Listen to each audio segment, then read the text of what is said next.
perfect translation in several Indian languages extending to more than 6.5 crores. So these many words can be utilized. So what is required for the LLM can be generated by the Sanskrit construct once you have the purport of the entire thing. So you are having the entire vocabulary at your on your fingertips so that you can further develop. And this is the Padashastra that I am talking about. The second one would be the Vakya Shastra. Getting the meaning of the word is not important and not sufficient actually. Once you put it in the right perspective, then only you know what exactly is meant by that. For example, in the English language, we have got one word called set, S-E-T, set. And the linguists say that it has 127 derivative meanings. One word set, in tennis it means something, in hotel it means something, and in technology it means something. So they have got derivative meanings. So we have to put them into right perspective. So that is the second one, Vakya Shastra. The third one is Pramana Shastra, which we call as Tarka Shastra. So the way you analyze each of these words with the help of various constraints and conditions, that is dealt by the Pramana Shastra. So therefore, the LLM model and artificial intelligence can be perfectly leveraged to understand. So therefore, the Anuvada would be complete. I will just give you the contextual interpretation for one example. Yeah. What you see, it's a horn. What you see is a flame. Shrunga means a horn in the context of cattle. But when you talk about Chatvari Shrunga Trayo Askapadaha, there the context is actually the flame. But when you take the Vishesha Artha, here the Chatvari Shrunga is nothing but Shrunga also stands for Veda. So when our Bala Sudhakara Sastry was talking about how to interpret the Veda, it is very simple to say this, but once Ramagopal Rao wants to introduce a course on this, it has to be codified. How do you do this? Do you do this by intuition or do you do this by trial and error method? How exactly are you going to derive on this particular topic?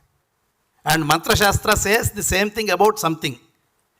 And Agni, the way the word is generated, there are 12 types of derivative meanings which are given in the Nirukta Shastra. So which one are you going to take? And how are they applicable to the current context? So that contextual interpretation and references, this is where we are going to make much of the progress with the deployment of the right technology and right designation. And next one is the commercial potential of these Swadharma services. They are immense and it runs into billions of dollars, because we always talk about the Christian donations that are flowing into this country. But actually we don't realize the power of the economy, which is based on the dharmic section, the religious activities of, because most of them have some sort of religious association or some dharmic roots. So if we just leverage on these things, it would always be profitable, because we are in the startup country right now and there will be multiple options available and there is very little competition. That's the key point here. So how do we start? If you need a simple service, you don't know who is an authentic person, who is an authorized, perfectly trained person, you don't know whom to ask, whom to call. So that's one thing. So the list of authorized, qualified persons, so providing the directory is the first stage. So we can say that if you want to run a temple, you say that, okay, Archaka, one who does the puja, Pachaka, who actually prepares the food. And the third one is managers who will manage those enterprises, and the staff, the teachers for your schools, especially the Veda Pathashalas, Archaka training programs, and the caretakers. These are all some of the important aspects. And the next one is if you need many articles in the society and in the metros especially, it's very difficult to get all the materials that are required to for that particular event. So therefore, the supplies of these materials as a kit, that would be a wonderful some sort of say Amazon kit or something. The e-commerce potential is definitely there, whereby even the practitioners would also get. And the second one is the ERP solutions that are required for various organizations to thrive. How many are available? We have got just one or two which are also not fully meeting the requirements. So this is something we can have the how to found an institution, how to found a temple, how to found an organization, and how to construct a building, and what are the running operations, what are the assets that are maintained, and how are the accumulations happening, and how do we manage the staff. So this is one aspect. The next one would be the CRM. That's even more important. You have got several devotees who are being the contributors, the founding members. They are hardly acknowledged by their services. So the continuous engagement, that is a business proposition that can be extended to this area as well. The next one is knowledge spread. So the video technology that we have that can live translate or transcribe the texts. If you have the beautiful talks on various aspects, especially regarding the dharma, we don't have an effective technology to provide the transcription services. So the Kacha version, the abstract version is provided by YouTube, but that does not cover everything. So there some innovation can be definitely made. The next one is the webinars. We have got the TV channels leading most of the efforts in conducting several debates.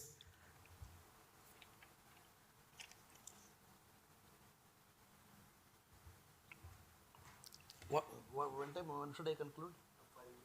What is time now? Okay.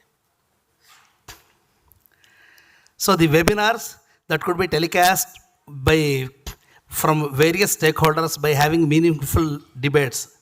And the next one is even more important, that is defining the standards. The materials that you are using for various pujas, they don't have a specific standard. And most of you might have heard about the sandal powder that is available in the market. Is there at least a gram of sandalwood in that? No, just the color. And the sindoor that is available in the market, that is actually oxidized lead powder, which is highly carcinogenic.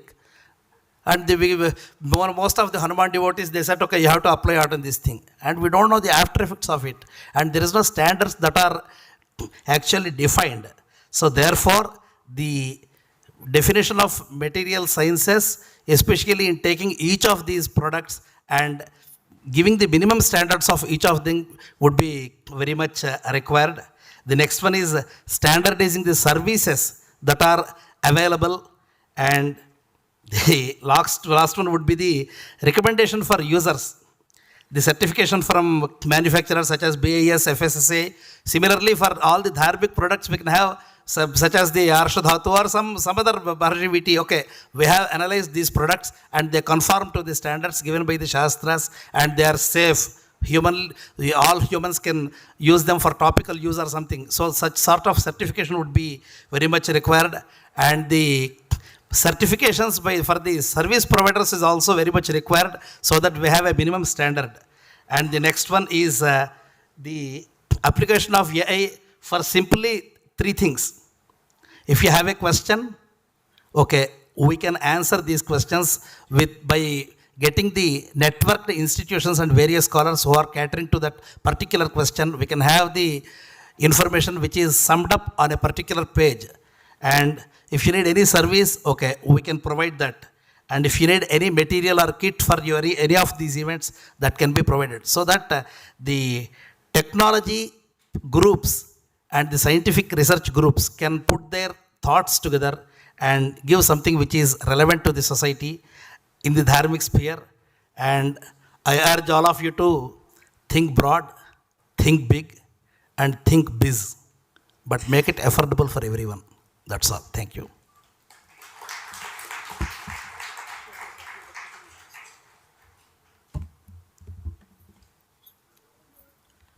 Thank you so much, Ganapati Garu, for your valuable speech.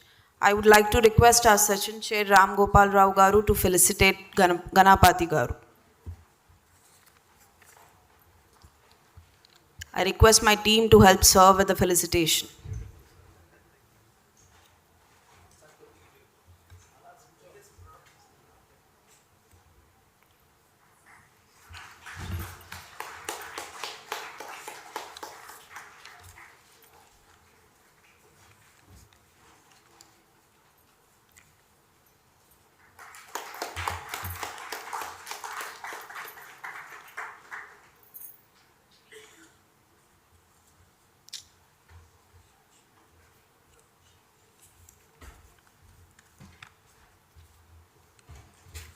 Thank you, sir. Thank you so much. We'll move to our next topic, which is roadmap to bridge gap between Sanatana and Sunutana by our Dr. ABS Sastry Garu. It's a great privilege to introduce a visionary in the realms of Vedic scholarship and modern science, Dr. Aamanchi Bala Sudhakara Sastry Garu, founder and director SRIVT. Dr. Sastry Garu is a distinguished Vedic scholar renowned for his profound expertise in Nadi Jyotisha and his remarkable contributions to translating Sanskrit text and validating ancient scripts. Beyond his scholarly of Sri Datta Lalitambika Mandir and director of MS Ashadatu Green Nanotechnologies, a global leader in sustainable manufacture of nanomaterials.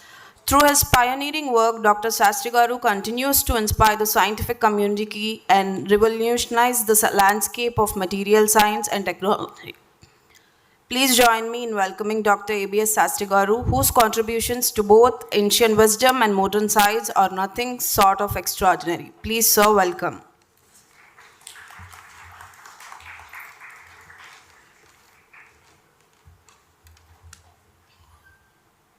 Thank you. To keep in the view of time, I will try to complete in short time. Just as I given some introduction about the journey of SRIVT in the morning session, now my talk is on it's my view how to is a roadmap, as I am assuming, and I am just I prepared a plan how to go take it forward this one. Actually, everyone says, if you see the Yashodhara quotation, how the ancient sciences were well defined and well executed. So, whatever I learned from experts or my gurus, I confirm by experimentation only that I have included in this book. Whatever could not be confirmed has not been included by book. That is the commitment, and how they have done the science and experiments and how they authored the books. So this is authoritative of Indian science and technology. No need to say so many times, as we have already proven the science and technology inherited in our ancient knowledge. So everyone, the concept that the entire universe is like a single coin with two domains. Everyone should understand that there is no difference between materialism and spiritualism. Both are same, interdependable, interconnectable, two sides of the single coin. Where science ends, there spirituality starts. So we have to deeply understand that first you know what is what. Spiritual is an inner sense. Every scientist, their lab, research, everything comes from your inner side, not from your outer mind. So this is what we call as spiritualism. You have that energy. That energy, it can't be visible, but that energy is we can call it spiritualism. So then materialism, relying on physical reality. All your ideas, when it became to some shape, we call it physical or some material or some component or whatever it is. It is visible. So, as per Vedas, there is no confusion. They divided into only two domains, that is matter and energy. Even modern scientists also agree with this. This is padartha. Padartha is stavara and jangama, movable and immovable. And energy will be in two forms, that is Jyotir Brahma and Shabda Brahma. This is light waves and sound waves. Other than this, if something is there, please let me know. Definitely this is my observation. Other than this, nothing is in the universe. As I explained this, what is the curriculum in ancient India? Now we are saying some subjects. In so many universities are teaching so many subjects. Now, surprisingly, each subject divided into specialized subjects. Chemistry divided into so many subjects. Physics divided into so many subjects. But in ancient India, the Samhitas are 10, the master courses, and Shastrani, Dvatrimsati, 32 Shastras are there. And Kalas, that is practices, 64 Kalas are there. And Vidyasthanani, 96, Shannavati, that is 96 Vidyasthanani are there. This is the broad spectrum of education was in the ancient Gurukulas. More than 6 lakhs Gurukulas were in India, Bharat, before 8 centuries back. So we have to know about ourselves. Here, metallurgy, how to interpret it. Dr. Vamshi Krishna Ghanapati, now he said about the interpretation of Veda. There are two ways. We are working Arsha Vijnana. This is Arsha Vijnana for this subject. There is no Vyakarana, nothing is there. Complete technical terminology, how to prepare a material or how to prepare a component.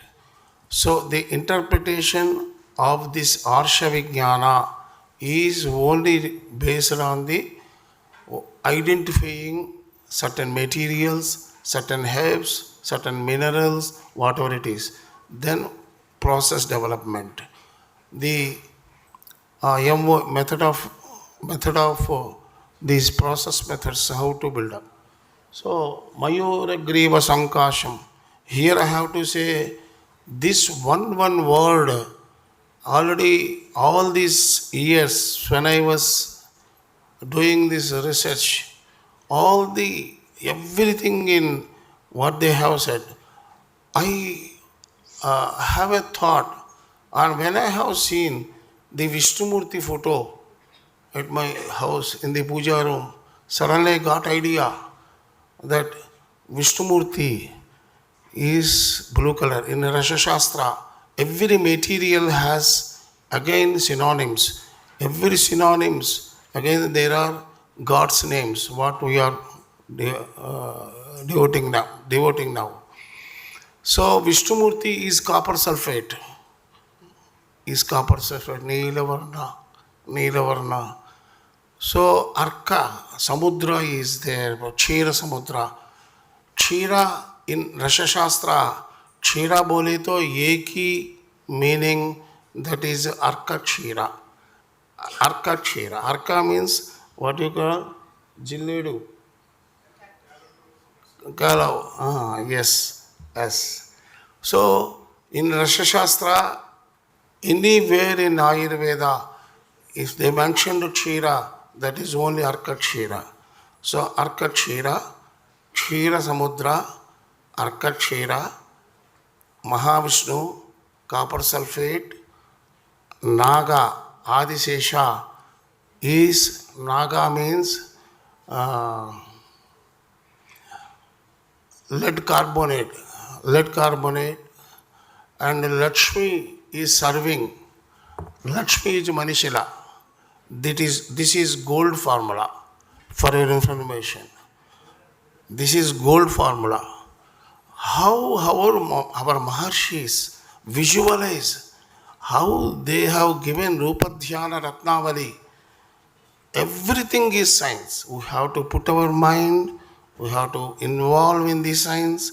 Everything they have given is a treasure of trove. So, we have to understand this shloka, Mayura Greva Shankasha. I think some senior fellows may know Professor Dongre from BHU. He is a metallurgist. Almost not BHU.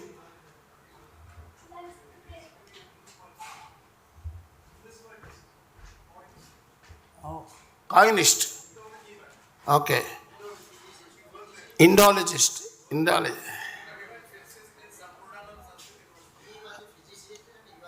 Okay.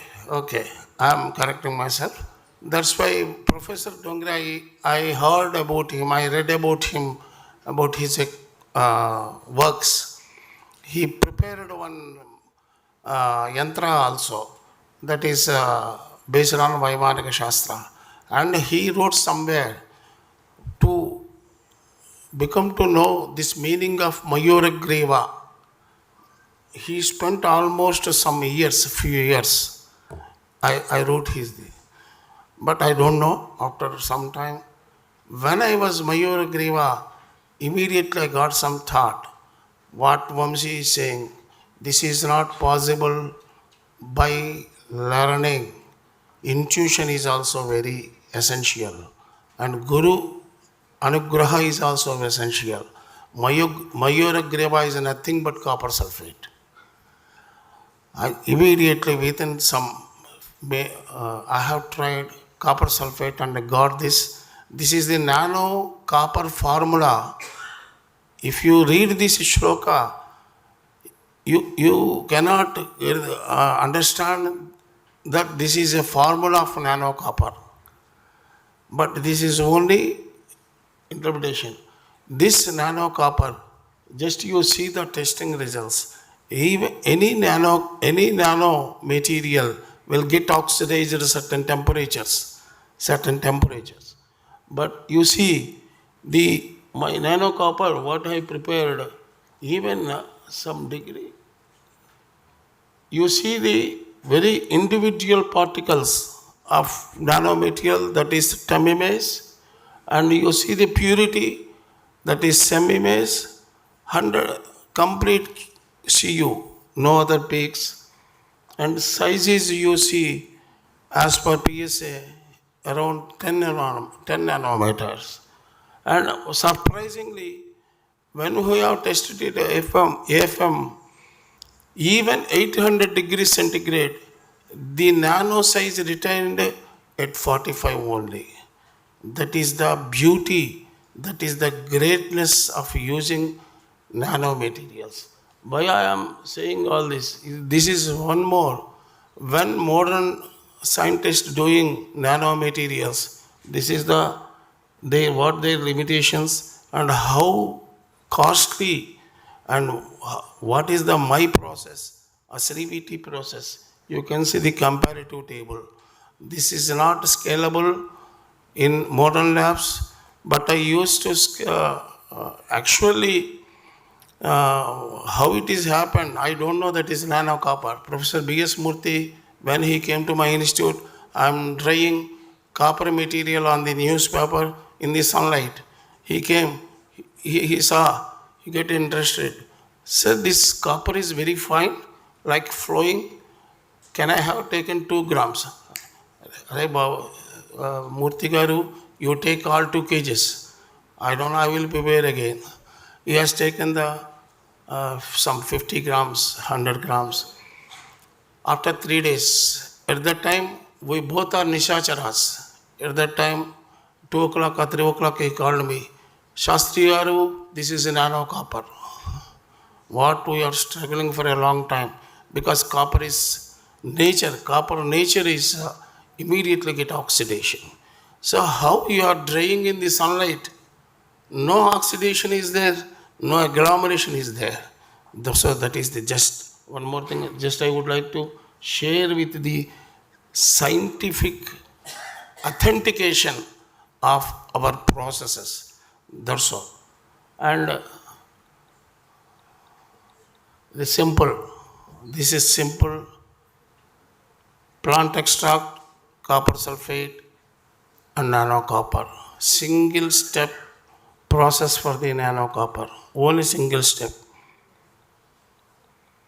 Why I am using, this is all single step process, 0 carbon, economical by 1/10, energy efficient by 1 by 1000, long life. I have here, we have displayed our nano materials. Actually, nano copper I made 7 years back, nano materials. Recently checked for XRD purposes. All nano materials, I have not using any special conditions, just bottle and cup. But still, recently we have conducted XRD, the same results are coming. So that is the beauty. And one more thing I would like to say, there is a lot of development in modern sciences, number of technology. But I would like to say here, I would not say, suggesting science should be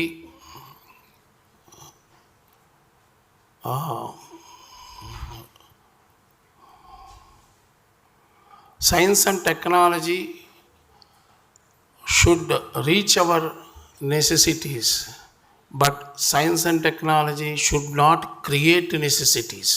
What I would like to say, always when we are growing science and technology, we are creating more and more, inventing more and more, everything is more and more.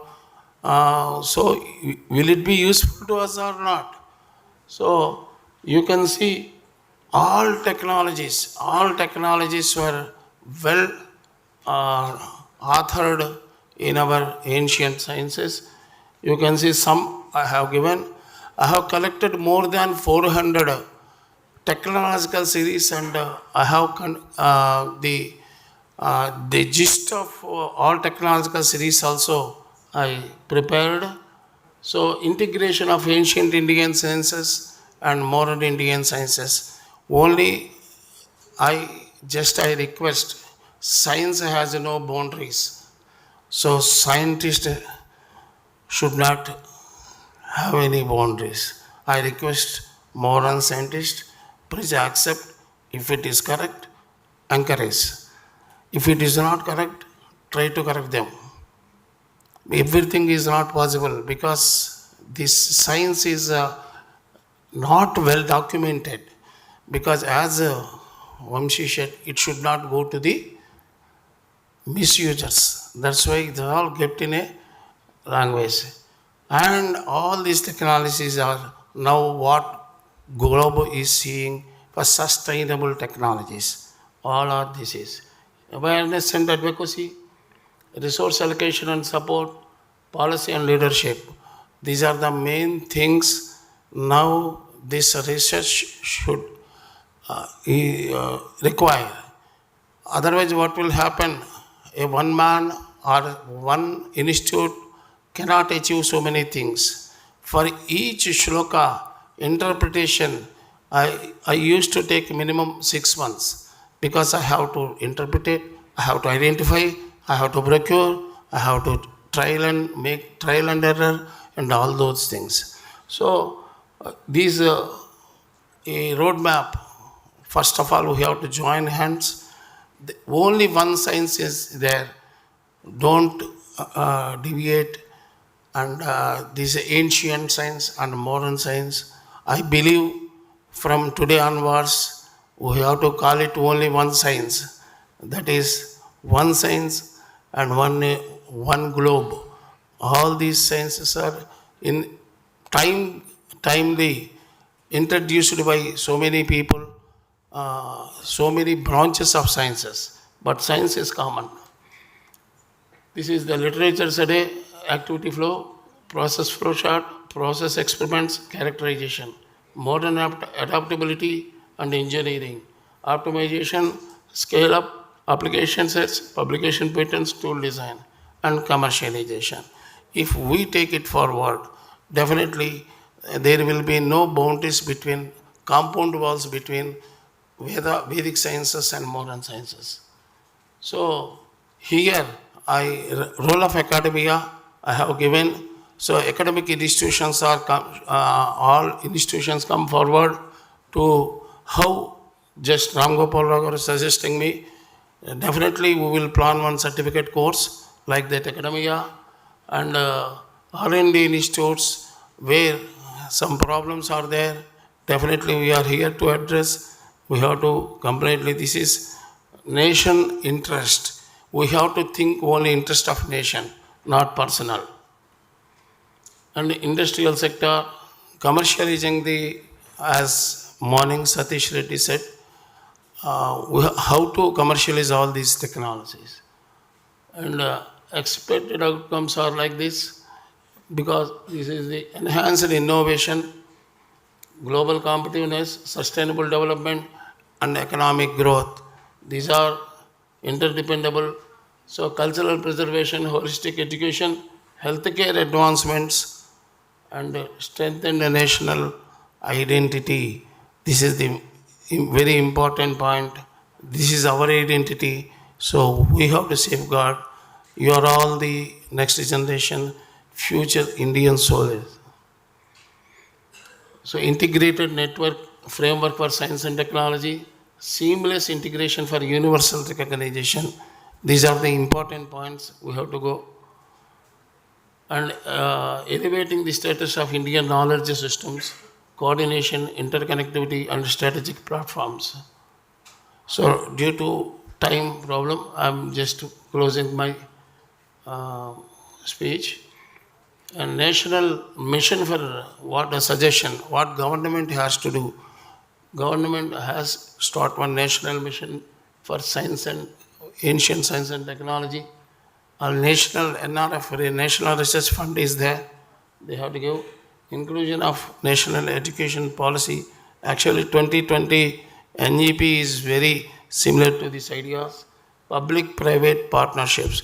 Everything cannot be done by government. So individual institutes, everyone come forward. Thank you. Thank you for being with me.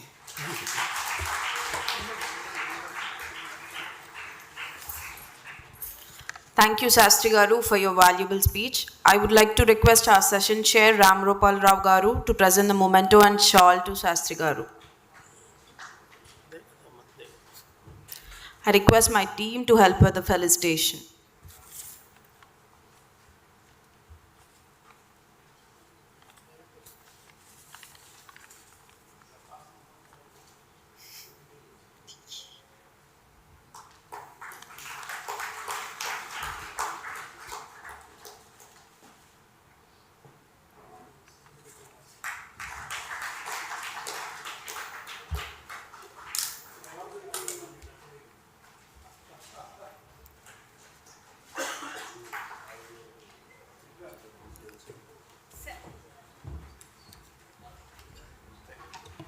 Thank you, sir. Now we'll be moving to our last session, or else the next session, Ancient Indian Vahana Shastra by Dr. Ravi Prakash Arya Garu. It's my great honor to introduce a distinct scholar and an eminent leader in Vedic studies.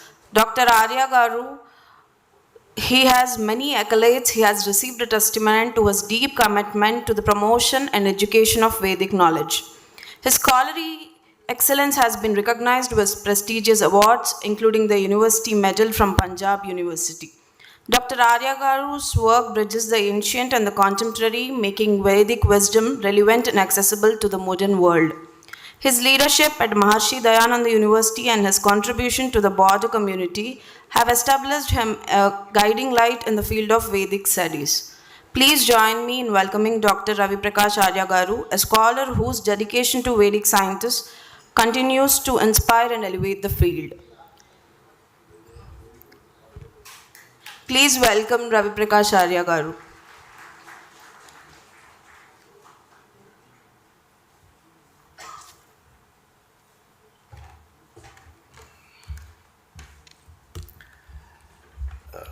Session chair on the dais and friends of the dais. My topic is Vahan Shastra in ancient India. The word Vahan is very famous, and from the word Vahan itself, the English word vehicle has come, and Wagen, the German word, has come. So this, I have gleaned out certain information from the ancient texts regarding this Vahan Shastra. So this will work. So because there is a lack of time, I'll just keep on running fast. We have three types of technology in Vedic system. First one is known as Mantrika, second one is known as Tantrika, and third one is known as a Kritaka or Yantrika. The mind that we have, it's a greatest tool with us. Either develop your mind to aid yourself, or apply your mind and develop material technology to aid yourself. So when a seer or a yogi is going to develop his own mind without going into material things, then the mantric technology develops at that stage. Because if you will study Yoga Darshan, we will find so many mentions. A yogi is able to, sitting at one place, he can go anywhere in the universe. He can check out anything. So that is the Adhyatmika science, and engineering is the yoga engineering at the level of Asamprajjata Samadhi. Similarly, this Tantrika technology is there. Tantrika is also based upon the development of mind, but here the mind is not developed to the level of that Asamprajjata level. There is another level of Samadhi that is known as Asamprajjata level of Samadhi. At that level, a yogi, he attains certain divine powers, and those divine powers he can use. He can physically go anywhere in the universe without going through mind, and that technology is known as Tantrika. And Yantrika or a Kritika one that we are using today, we apply our mind, and to the material thing, we develop material aids. So this type of technology was there. So mantric technique, I have given certain examples. I have already told you tantric techniques, certain examples are there.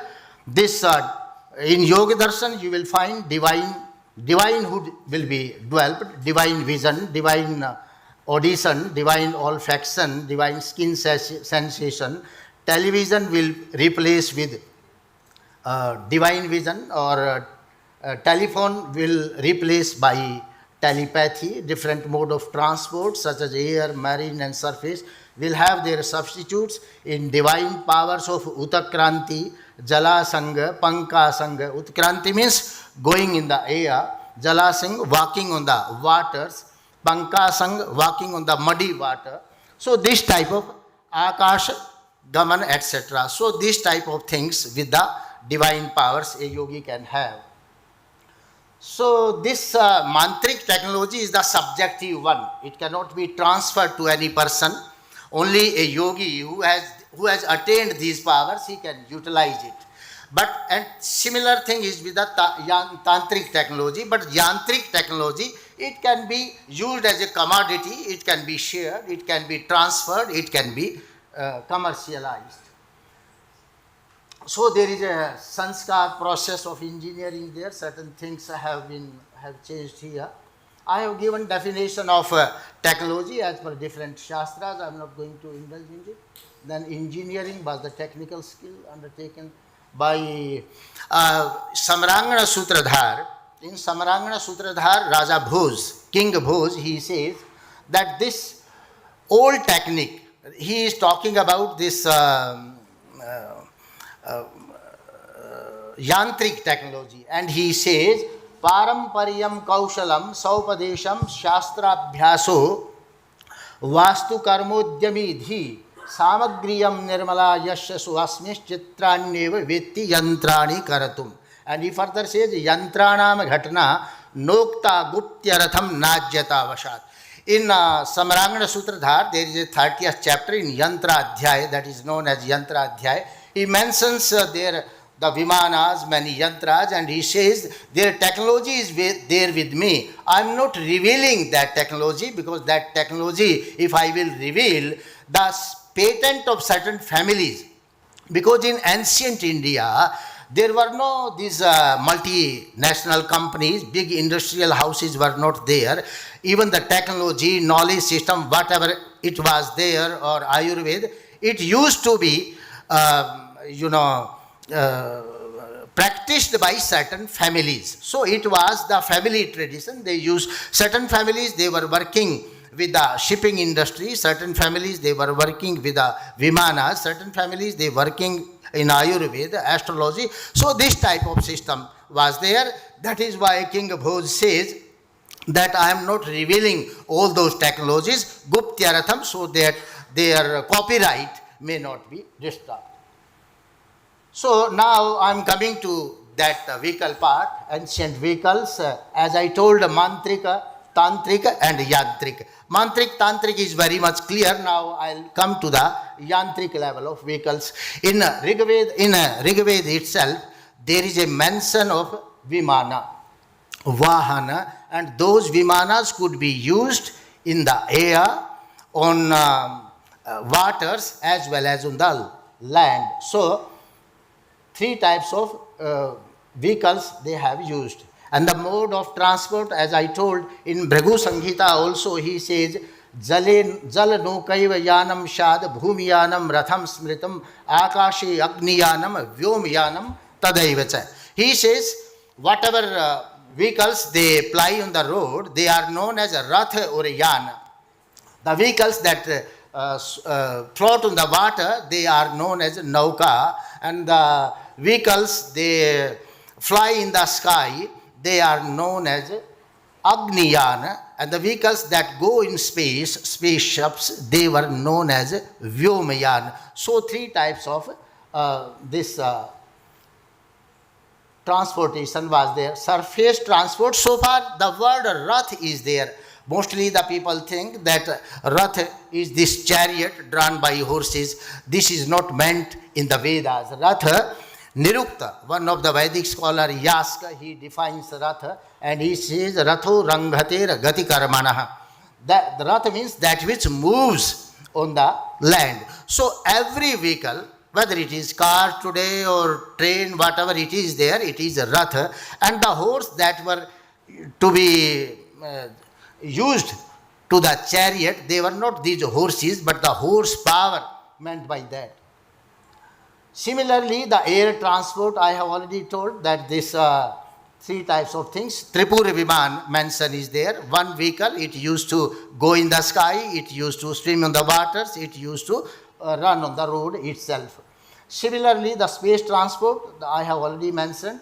And in Mahabharata, there is a description, science of aeronautics remained developed to its advanced stage until Mahabharata period. According to the description available in Drona Parva, Vimanas were shaped like a sphere or could move along a great speed on a mighty wind generated by Mercury. It says that Viman moved like a UFO, going up, down, backwards, forwards, as pilot desired. Similarly, the definition of Viman has been given everywhere. In Vrihad Vimana Shastra by Manika Prakaran, it has been given V plus man.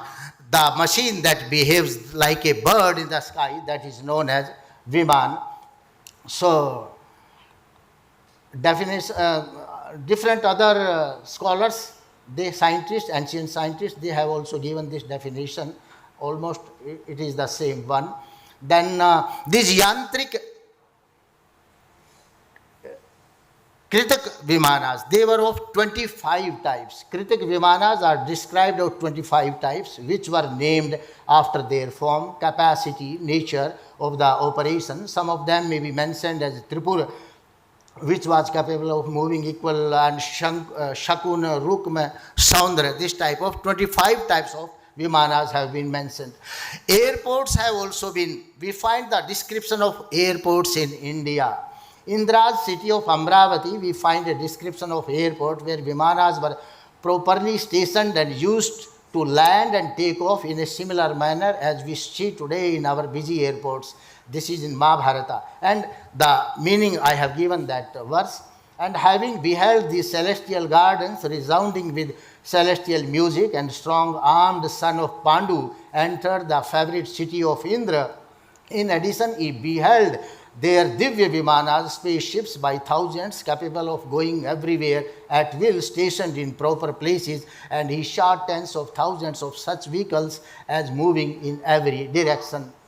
Similarly, I have already mentioned that in Yukti Kalpataru also it has been mentioned that Vyomayanam Vimanam va Purvamasid Mahibhujam. The ancient people, they used to go in the space also, and we have a certain historical reference in Mahabharata also that King Kakudmi and his daughter Revati, they went into the space, and after staying over there for a certain period, when they came back on the earth, they found that on the earth 1,000 years have passed, and their friends, they were no longer existing on the space. Then he married his daughter Revati to Balram. So while you enter into the different universes, the period will go fast, the time will pass very fast. So this has also been there. Parachutes for floating in the sky. In Mahabharata tells us that Shalav air-raided Dwarka. Krishna cut the airplane, namely Shaubh, by his Sudarshan Chakra. Shaubh then fell down, burning. Nevertheless, Shalva remained floating in the sky. This is the situation just like the modern day parachutes. Solar powered Rash Yantras, mercury engine, were used to operate aeroplanes. This has been described in Samrangana Sutradhar of King Bhoj. He says, Laghu Darumayam Maha Vihangamam Dridha Susrishta Tanu Vidhayatasya Udare Rash Yantram Adadhit Jwalanadharam Adhuvasya Chati Puranam. So this Rasa Yantra, the mention of Rasa Yantra is there in Ayurveda, in Rasa Shastra. The Rasa means mercury. Nothing has been meant by Rasa. So the mercury operated engine powered by solar rays, it was used in the ancient period. And this has also been mentioned at other places in Samrangana. Sutradhar also is talking about a hovercraft and how it goes in the sky, that this has been mentioned by Bhoj. Tatra rudha purushastasya pakshadvandvo chalanat prodjitena anilena supta swantah paradasya shaktah chitram kurvanambare yati duram. He clearly mentions that these were the mercury operated engines. Similarly, in Vrihad Vimana Shastra also, there are at many places they have mentioned about the solar power used for operation of aeroplanes, and it has been said that Vimanasya upari Surya Shakti Akarshana Panjaram. So Surya Shakti Akarshana Panjar or some Surya Kant Mani type of words have been used, and this is just like some photovoltaic cells wrapped around the aeroplane just to catch that solar power and operate those aeroplanes. Similarly, in Samarangana Sutradhar, a very big sized aeroplane has also been mentioned, and it was also operated by mercury engine. Some eco-friendly jet engines have also been mentioned. Mantra-powered aircraft simulation was also there. Kamagamam Yanam. At the thought itself, it used to be operated just like the mantra-operated weapons were there in ancient India. So similar situation is there in Ravana's Viman, similar to modern jetpack. 1200-year-old Viman photo in Ellora caves. Sitting capacity in Vimanas 200 to 1000, speed and evidence of ancient astronauts in India. This is there in this temple, 7th century, 8th century temple. Marine transport, it was very famous system in ancient India. Marines, they were these vessels, they were known as nauka. Marine transport, a vessel with 100 propellers. It used to be operated by 100 propellers or paddles. The mention we find in Rig Veda. The commercial shipping was also there. The same mention we find in the Rig Veda. The warships have also been mentioned in Mahabharata. We find in Ramayana we find Navam Shatanam Panchanam Kaivartanam Shatam Shatam Sannadhanam Tatha Yunan Tishtati Abhyachodayat. Hundreds of the sailors are sailing 500 ships carrying hundreds of armed soldiers. There is a mention of mechanized ships also. In Mahabharata, Sarvavat Saham Navam Yantra Yuktam Patakinim, we find this mention, machine operated ships. Classification of ships has been done in Yukti Kalpataru. It's a big text that deals with the shipping, and it says the two types of ships were there, vessels were there, Samanya and Vishesh.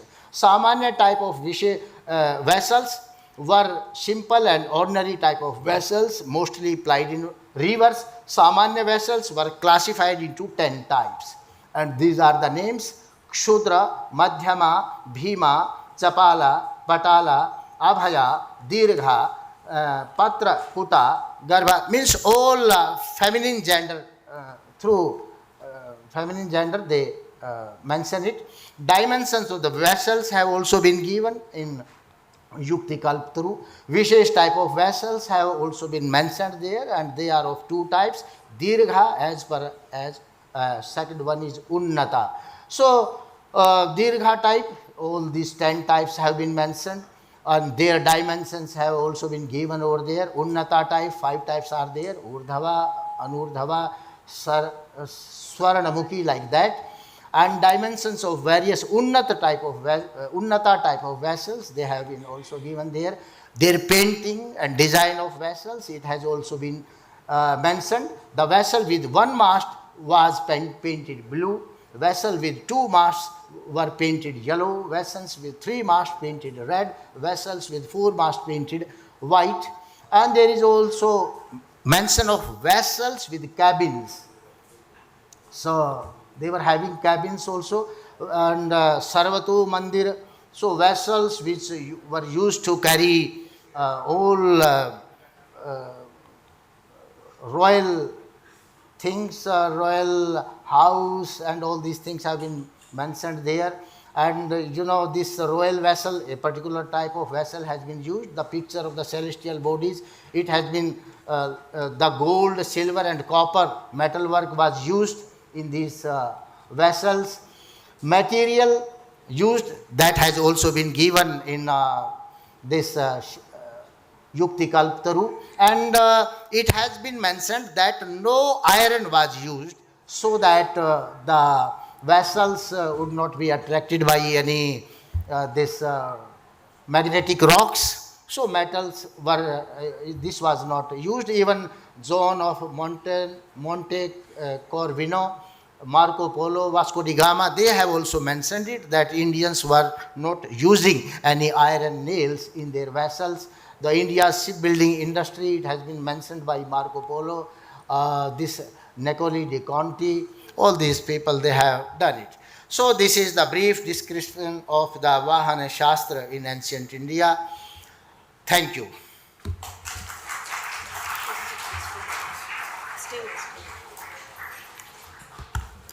Thank you so much, Dr. Ravi Prakash Arya Garu, for your valuable speech. I would like to request our session chair, Professor Ram Gopal Rao Garu, to present memento and shawl to our speaker, Dr. Ravi Prakash Arya Garu. I request my team to help serve with the felicitation.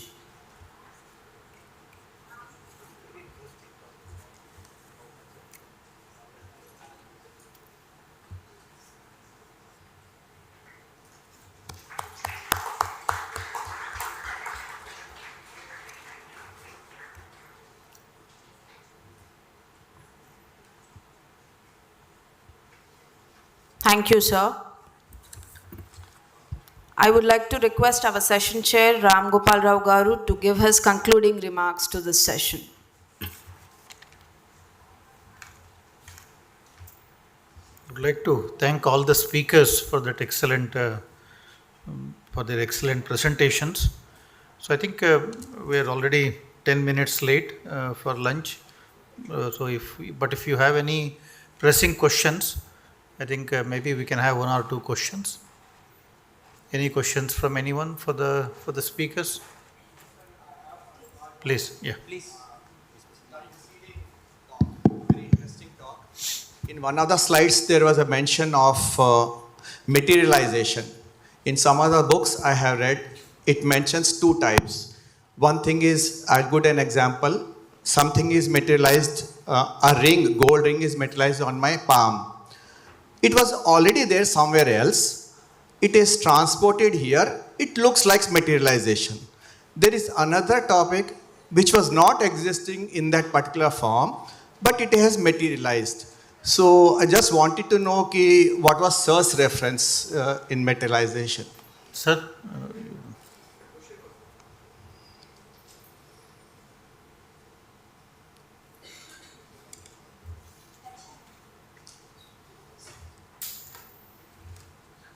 So, what you were saying Sir, my doubt is related to materialization. In one of the texts which I have read, it differentiates two types. One thing is, for example, something materializes on my palm. A gold ring, for example, it was existing somewhere else. Now it came to my palm and it looks like as if it has been materialized. There is another thing which was not existing, but it got materialized, got materialized. only things that exist can be materialized, and the things that do not exist in the world, they cannot be materialized. Avidyate, whatever is not existing, that cannot be materialized. It might be existing in some other form. Okay. Not exactly in the gold ring, Okay. but it got transformed and materialized in the gold ring. This is one form. Another thing is, it was existing in the gold ring form somewhere else. It got transported, but looks like materialization. That was the Okay, question. no, but in ancient texts we find the mention that even the gold could be formed, and Yes, sir. there were a lot of experiments, and even the gold was very important metal. Even Yajkund, we are doing some certain experiments. If you put a golden rod in the Yajkund and do the Yaj, your telepathy develops. Whatever a person who is thinking about you, you will immediately come to know that somebody is thinking about you. So that makes your frequency very fast, and just like this plantain tree is there, if it is put close to the Yajkund, then the frequency of the banana or this plantain tree is from 2.5 hertz to 8.5 hertz. So it transmits the things very fast to distant things. So this was their gold manufacturing and developing from other material. It is mentioned, and it was even excavated from mines also, and different type of golds are there. When the golds were excavated from mines, they are described in different names. If it is being excavated from certain this hilly area, that is known something else, that gold is known. So there are many types of golds are also there in India. Thank you, sir. Please, maybe. Just move on. Mic here.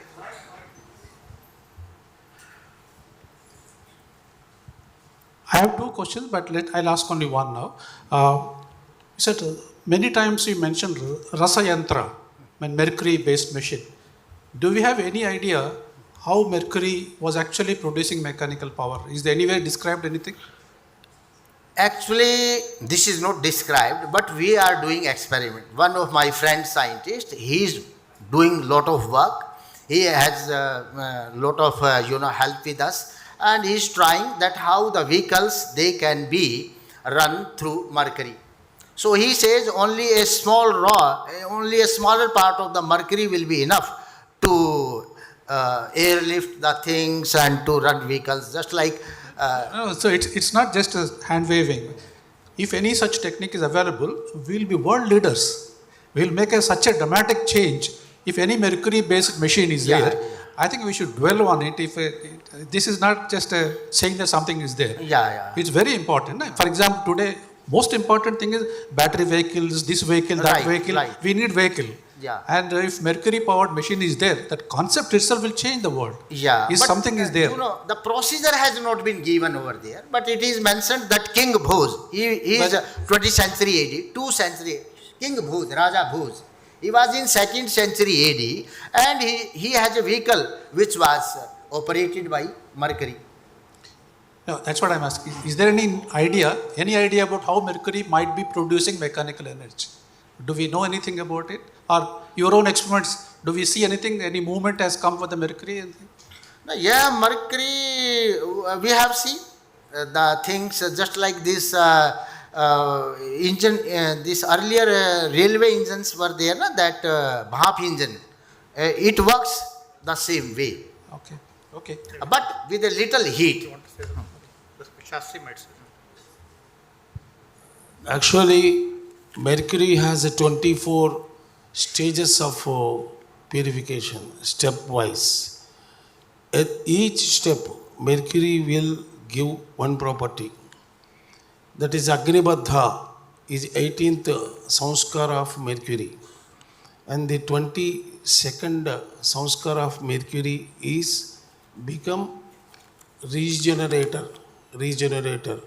Whatever you give, for example, 1 liter petrol or something energy to that, it's only circulate that energy for a long time. No need to give recharge or nothing. Actually, we have done something. We could, Agnibaddha is 18th sanskara. We could reach almost 800 degrees temperature resistance to the mercury. Actually, mercury is only 40 degrees. Metal.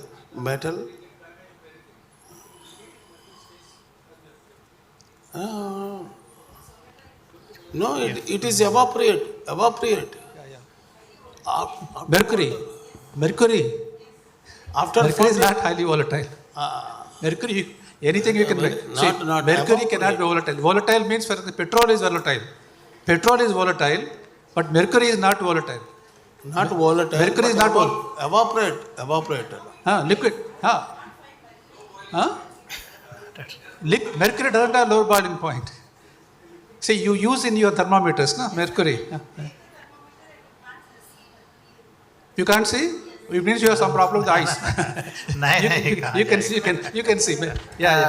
We used the mercury in the yajna, and at 720 degree itself, it did not vaporize. We have this experiment. Now, mercury properties from chemistry point of view, we know lots of it. What I'm trying to say is that, is there a way of producing mechanical energy through mercury? Maybe, as you mentioned, by heat it moves around. While moving around, it will move something else. Can we understand something? We should understand. That's a very interesting way. All these 24 processes to the mercury has given in Rasashastra Granthas. Okay. But it is very difficult because those mulikas, those herbs are now not identified. So we could No, if you can make any movement with mercury, that will be great. We should do that. Actually, that's a very interesting thought, but modern papers are all reviewed, so we have to reveal so many things. Many of these works are not reviewed, so you can say anything and get away with it. So, yeah. But I think very interesting kind of insights, and I would like to thank Dr. V.K. Ganapati, Dr. A.B.S. Sastry, and Dr. Ravi Prakash Arya for that wonderful exposition of what is available and what is possible. I think more importantly, it only shows what is possible. How to do that part of it, I think we all need to apply our minds, and lot more work is required. There are lots of mentions, as Dr. Sastry also says, but I think it's now up to the modern scientists and the facilities that we have. With all of that, we need to take these things forward. Thank you very much. I think our food has materialized now, so we can now go and have some food. Thank you. So one second. Thank you so much, Ram Gopal Rao Garu.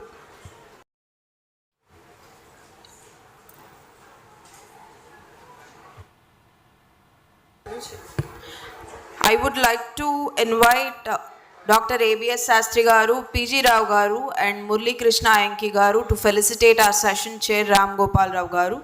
Then we can have our lunch.